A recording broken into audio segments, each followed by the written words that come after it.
Պարոն Քոչարյան, նախորդ պատասխանում ասացիք, որ եթե ինչ-որ բան լինի, ձեր կապերով կփորձեք Ռուսաստանի հետ խոսել, հարցը լուծել,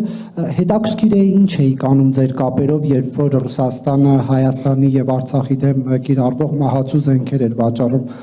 Ադրբեջանին, սա իմիջայլոց իմ հիմնական հարցը հետեւյալն է։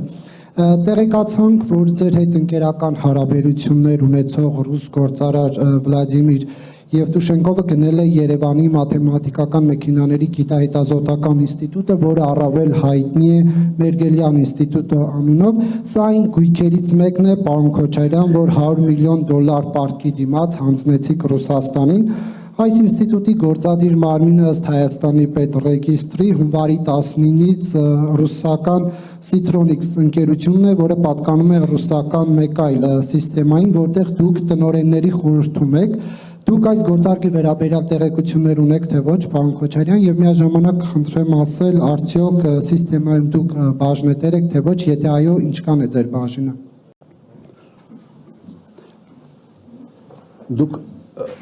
Դուք փորձել եք այս հարցը ուսումնասիրել խորությամբ, թե ուղղակի ինչ-որ բան եք լսել ու հիմա հարց եք տալիս։ Հա, ես իսկապես ուզում եմ, որովհետև ձեր ասածների մեջ անճշտությունները էական են։ Հատկապես ո՞րն էր անճշտություն։ Դուք ասում եք, որ սեփականատերը Մերգելյան ինստիտուտի բան, հա, AFK սիստեման է, դա եք ասում։ Չէ, ես ասում եմ կառավարումը Կարող է կրկնել ձեր հարցը, որ բան չլինի էլի, որ Մերգելյան ինստիտուտի կառավարումը հունվարի 19-ից ըստ Հայաստանի պետռեգիստրի անցել է կներեք Citronics ռուսական ընկերության, այսինքն Citronics-ը դարձել է գործադիր մարմինը, իսկ Citronics-ը պատկանում է սիստեմային։ Այո, հիմա նայեք։ Հիմա ո՞րն էր անճշտությունը։ Հիմա նայեք։ Ոչ Մարս գործարանը, ոչ Մերգելյան ինստիտուտը չի հանդիսանում AFK սիստեմայի կամ Citronics-ի սեփականություն։ Դրանք Ռուսաստանի կառավարության սեփականությունն է եւ Ռոսկոմ իմущество այդպիսի մի գործակալություն կա, որը տնօրինում է նման կարգի սեփականությունները։ Սեփականություն չեն։ Եվ բավական երկար ժամանակ Ռուսաստանի այդ գործակալությունը կառավարումը տվել է այդ ընկերությունների AFK սիստեմային մինչև 23 թվականը։ 23 թվականին պայմանագիրը ավարտվել էր եւ AFK սիստեման դուրս եկել ընդհանրապես Հայաստանից։ Նաեւ այն ժամանակ AFK սիստեման Հայաստանում ուներ Vivasel ընկերությունը, որը գնել էր լիբանացի գործարարից։ Գնել էր, եթե չեմ սխալվում, թիվ արդեն չգիտեմ։ Հիմա վերջերս Ռոսկոմ իմуществոն նորից առաջարկել է եւ կոպիտ ասած հորդորել է AFK սիստեմային վերցնել կառավարում այդ երկու ակտիվների։ Իրենց սեփականությունը չի պետական սեփականություն է հանդիսանում այդ երկու ակտիվները։ Սա է, ստեղ ինչ կա, չեմ էլ հասկանում, թե ձեր հարցին ես ինչ պետք է պատասխանեմ։ Ռուսաստանի կառավարությունը իր սեփականությունը հանձնարարել է կամ խնդրել է կամ դիմել է, ես չգիտեմ այդ խոհանոցը ինչպես կատարվեց, AFK սիստեմային եւ AFK սիստեման համաձայնվել է։ Այսինքն կառավարումն է, կառավարիչն է։ Ես հիմա AFK սիստեմայի խորհրդի անդամ չեմ, ես հրաժարվել եմ անդամ լինելուց 21 թվականին միջև ընտրությունները իրենք պետք է ունենային բաժնետերերի ժողով հունիսի վերջ,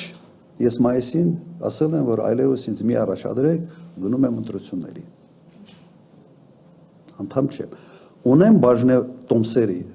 կամ չունեմ, այո ունեմ եւ իմ հայտարարագրում դա նշված էր ընտրությունների ժամանակ, եթե չեմ սխալվում, հա։ Որտեղից են այդ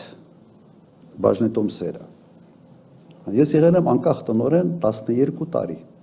AFK սիստեմայում։ Եվ կարգը հետեւյալն էր. դու քո աշխատավարձը ստանում ես մի մասը փողով, մի մասը արժեթղթերով։ Այն արժեթղթերը, որը ես ստացել եմ այդ ընթացքում, այո, այսօր կան։ Եվ սա բան չեք հայտնաբերել, ես իմ հայտարարում դա ուղղակի նշել եմ 21 թվականին, դու կարող եք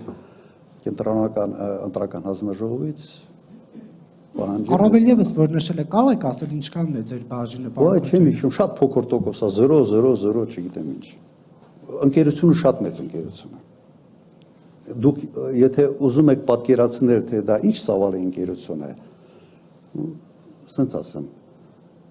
օրինակ ունի գյուղատնտեսական ակտիվներ, ավելի քան 200,000 հեկտար վարելահող, որոքվող, մոտ 200-250,000։ Պատկերացրեք դա համեմատեք Հայաստանի հետ։ Օրինակ ունի բժշկական ակտիվ, մեդսի, 120-ից ավել, թե 150 բժշկական կենտրոններ, հիվանդանոցներ, ավելի շատ, քան Հայաստանում ընդհանրապես։ Եվ այսպես շարունակ, կարող եմ շատ ասել, հսկայական ընկերություն է եւ ավելացնեմ, հաստատ ձեր սրտով չիգնելու, բայց ավելացնեմ։ Այդ ընկերությունում ես աշխատել եմ 12 տարի եւ բացի պետական կառավարման փորձից, որը ես ունեմ որպես նախագահ, վարչապետ, Ղարաբաղի նախագահ, հսկայական փորձ են ձեռք բերել կորպորատիվ կառավարման հսկայական մեծ ընկերության մեջ։ Դուք նշեք Հայաստանում որևէ մեկին, որը այդ կարգի փորձ ունի եւ պատերազմական եւ պետական կառավարման եւ մասնավոր հատվածում։ Նշեք գոնե մեկ մարդու անուն։ Եվ շնորհակալություն, որ դուք հիշեցրեցիք, որ ես ԱՖԿ սիստեմայում անկախ տնօրեն եմ եղել 12 տարի շարունակ։ Եվ այս ունիկալ փորձը կարող է ծառայել հենց մեր ժողովրդին եւ Հայաստանի Հանրապետության շահերին։ Բաժնետոմս 0.0 քանի տոկոս։ Լավ։ Նույնիսկ հայկական ժամանակ անդրադարձել է ժամանակին այդ հայտարարին 0.03%։ Ուղղակի կրկնեմ, տարբեր տարիներ տարբեր ձև ա եղել։ Օրինակ 70% ստանում ես փողով, լավ էի վաստակում, շատ լավ էի վաստակում ասեմ։ Օրինակ 30% ստանում էի արժեթղթերով։ Մոտարապես կամ 50-50 կամ 70 տարի ա եղել, որ մենակ փողով եւ այսպես կուտակվել է արժեթղթերի ինչ որ մի քանակ, որը